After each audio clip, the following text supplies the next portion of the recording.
Subscribe करें और bell icon को दबाना ना भूलें। आपका अपना मुंबई टाइम्स। केलाय तो त्यांचा अधिकार आहे। कदाचित त्यांना नदी आमचे नरेंद्र मोदी साहेबांच्या माध्यमातून नमो गंगेच्या अंतर्गत किती नदी आमच्या शुद्ध झाल्या ही कदाचित माहिती त्यांची कमी असणार। तर असं माझं म्हणणं आहे।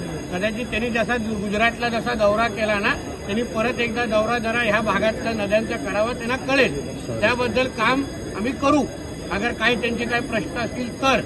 पण दुसरं आहे हे महाकुंभच्या निमित्ताने अशा पद्धतीची खिल्ली उडवणं तो आमचा आस्थेचा आणि श्रद्धेचा विषय आहे। मी स्वतः माझ्या आई बरोबर महाकुंभला जाऊन आलेलो आहे, गंगा स्नान केलेले आहे। मला तर आजपर्यंत एक साधी खात पण आली नाही।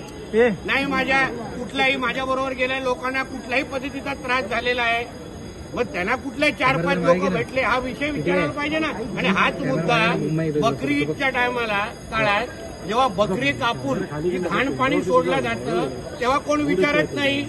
आता ह्या रमजानच्या नावाने आता मोहम्मद अली रोड या भागात जाऊन बघा, रात्री काय धिंगाणा टाकला जातोय, सगळ्या खाऊन पिऊन घाण खालती टाकतात, तेव्हा कोण विचारत नाही।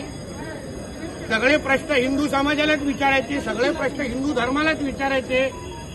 एवढी हिंमत आहे तर बाकी सगळ्या ईदच्या टायमाला आणि बकरीदच्या टायमाला विचारा ना। मोहरमच्या टायमाला जेव्हा प्राण्यांवर साड्या घातल्या जातात तेव्हा कोण विचारत नाही ते का साड्या घुसवतात।